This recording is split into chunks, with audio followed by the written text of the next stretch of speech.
Welcome back to the Friar Talk podcast and YouTube channel. Today we're going to be talking about Tommy Pham or Will Myers in left field. Now, we're recording this before Wednesday night's game against the Dodgers, so this is going to come out Thursday morning sometime. So this is not looking at the stats as of yesterday, but looking at it in the previous games. So I'll start out. I think that right now, looking at how these guys are doing, I think it is pretty obvious that Will Myers needs to start in left field when both Trent Grisham and Fernando Tatis are in the other outfield spots. I think that we are looking at a guy in Will Myers. Over his last 7 games, he's hitting 350. Over his last 15, he's hitting 318. Getting on base in the last 15 and 40% of the time. And the dude's been really good. On top of that, he is a much better defensive player than Tommy Pham. We have seen Pham really misplay a lot of balls lately. And then the other reason being that I believe that Will Myers should be the starter is that Tommy Pham has been struggling so much lately. It doesn't feel that long ago that he was hitting 270, 280 kind of range with over an 800 OPS, and now he is hitting under 240. He has been really struggling in the last month as well. Chase, I know you have some numbers on Tommy Pham and his recent struggles. Do you want to talk about those real quick? Yeah, so just going through his last 7, it's 125 average, a 300 on base, and a 313 slugging. And that's about as good as it gets. In his last 30 games, which is probably, a better sample size, sitting 147, has a 248 on base percentage, and a 284 slugging, which, wow, that's bad. That's like Jake Marisnick bad. I think that's worse than Jake Marisnick. And Jake Marisnick, the only reason he would start over Pham right now is because he plays better defense in left field. And he's only useful against lefties, and he hasn't touched the field in 3 weeks. So, it's one of those things where, you want to get him at bats to get him out of this slump.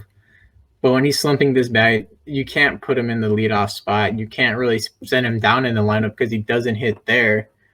So it's kind of one of those things where, you have your left fielder for now.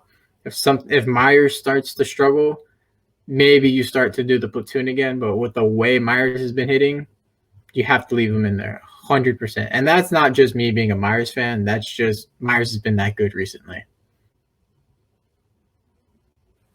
JC, where are you at on it? I'm like right with you guys because Tommy Pham has been absolutely terrible. Like the last 30 days, he's been possibly one of the worst players in baseball. Like just based on stats, he's been one of the worst players in baseball. He cannot really field. His speed hasn't really been that as great. And Myers has just been like the last 30 games, he's been way better and all around a better player. And Tommy Pham, I think it was in June where he had like a very good week. I mean, very good month, where he was hitting like almost 300, or he was hitting 300. I don't know, with power, but it's not the same. It's not the same Tommy Pham we've seen. And this really goes with Tommy Pham a lot because he's either really good or really bad. We've seen that throughout the season. The first month and a half, he was very bad. He started off very terrible. We wanted him like DFA'd. We wanted him traded. And same thing with right now. A lot of people are going at his head. I think he's getting a lot of things in his head. He's getting back into that mentality in April and in early May. But we know how good he can be. But right now, it's not going for him. And he should be in the bench right now. And Myers should be starting over him. Maybe we could even start Adam Frazier in left field. And then maybe bring Tatis back to shortstop and move Cronenworth to second. That could be another solid move. And then we can have more guys playing. The guys we want, we could have them playing.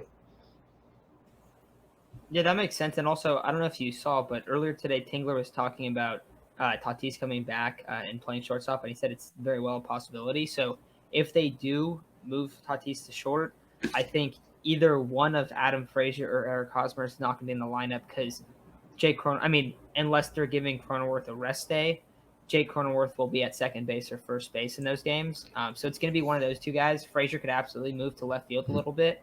And it's one of those things where I would be completely shocked if Tommy Pham was back next year. We have seen that he's not some guy that's not like that doesn't bring any value. He does. The problem is, and you talked about it a little bit, JC, is that he's wildly inconsistent and he gets into really big slumps. When he's on, he is fantastic because he just gets on base. It feels like every single game twice.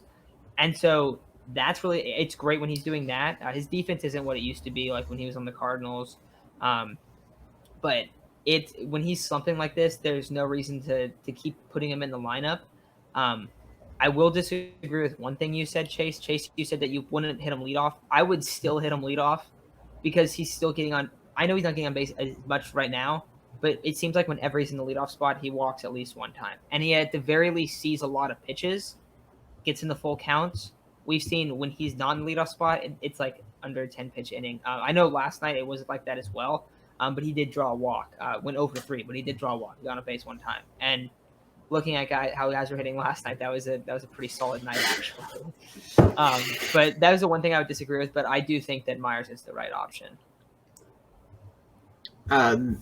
Speaking of moving Tatis back to short, do you guys think that is in the case because Profar is back? That's the only reason I can think of moving Tatis back to short is then you can have Profar in left and Myers in right, and they're probably going to be your more two productive bats that probably get on base more than Grisham right now because Grisham's he's been struggling a little bit. And so, having Profar in there who can really hit, well, not really just necessarily hit, but really work a count more than probably anybody else on the team. It seems anytime he goes up the bat, there's at least a 5-6 pitches he sees, and it probably works a walk right after. So I think Profar, we were talking about it. Yeah, go ahead, JC. Yeah, give your take on Profar. All right, thank you. Profar really showed up last night, and he really worked out the count against Kenley Jansen in the 9th inning, and he gave us hope. And I do think that they moved Tatis to short to bring more depth into the team for the outfield. And Profar is one of those players who can go out there almost one every 3 or 4 games. Since Pham is struggling right now, he can go out there and maybe rotate with Myers or maybe Grisham some games. And yeah, I do think that was the reason why he wants Tatis to go back to shortstop. Yeah, I wonder if they're actually going to do it because they've floated stuff around before and then not done it. But if they do move him back to shortstop, I think that is likely, like you guys are saying, it's likely a day where Profar's in the outfield. Another spot he can play a little bit is first base as well. It seems that Austin Nola is not going to be playing any first base. I kind of thought he was going to. It seemed like they were going to try to prevent injuries by letting him not catch every day, and some days where he wasn't catching to play him at first. But he's catching almost every day right now. I think a lot of that has to do with he's been hitting well over the last month. Caratini has been slumping really, really bad over the last, it feels like 2 or 3 months. So I think that's definitely a factor as well. But overall, I think you're going to see more playing time from Will Myers especially. But also, I'm happy you guys brought it up, but also Jurickson Profar too. I think that you're going to see him quite a bit. And just, I think one of the things that the Padres have really been lacking is guys that can actually work the count. Brought up earlier, that is something that the Tommy Pham brings to the table more than Will Myers. Will Myers a lot of times will go in, and the big issue for him this year has been striking out in a very few amount of pitches too. Tommy Pham does work the count, but when what were those numbers, Chase? He was getting on base at a 240 clip, and he's hitting at 138. Yeah, for a long, an extended period of time. You can't be doing that. And right now the Padres are in desperate need of some help offensively. So I think Jurickson Profar being in there, being at the bottom of the lineup to potentially get on base for whoever's at the top lineup, potentially Tatis hitting leadoff again.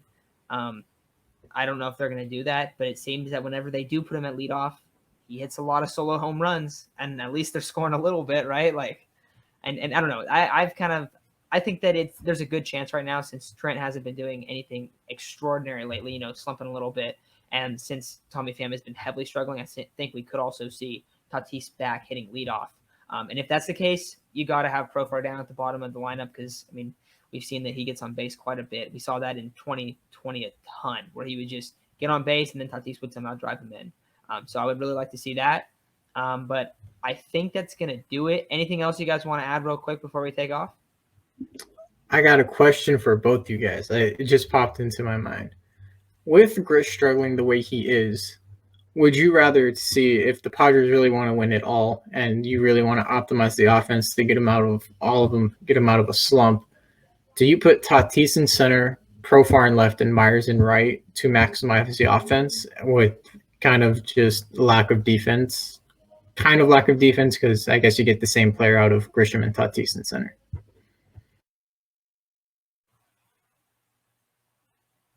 I'm kind of torn. Like, I think that they could run that out sometimes, but I wouldn't want that to be like their normal, like, layout, like outfield layout. I'd rather have Grisham in there most of the time. Can it happen once in a while? Yeah, of course. But I don't know if I'd want that to be like the regular lineup, or like, for a little bit until Grisham bounces back. I still would rather see Grisham out there. We've talked about this before. Like, he's so valuable in center, in my opinion. And then also, he consistently walks 10% of the time, always. And his slumps aren't like hitting 130. He'll be hitting like 180. It's like, oh, he's still getting on base 28% of the time. He's still hitting bombs, still hitting doubles. Like, so I'd still rather have Grisham in the lineup. Doesn't feel like he's ever the guy that's like really hurting the lineup. Hits with guys on, hits if the bases are empty. Is pretty consistent, I think. So I'd rather have him still in the lineup. Where are you at, JC?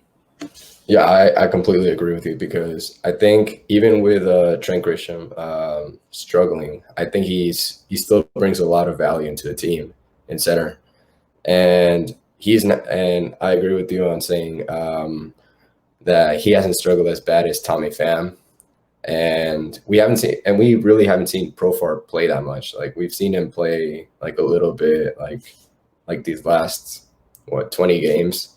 20, 30 games, we've seen him play a little bit, and I just feel more like Grisham should keep playing center until he like bounces back. Maybe bench him like 1 or 2 games, and then when he figures it out, he can like come back and start playing well. Like, because I truly believe in Trent Grisham. Okay, yeah, that's where I'm at. All right, well, I think that's going to do it for today's episode. I'd like the question at the end, Chase.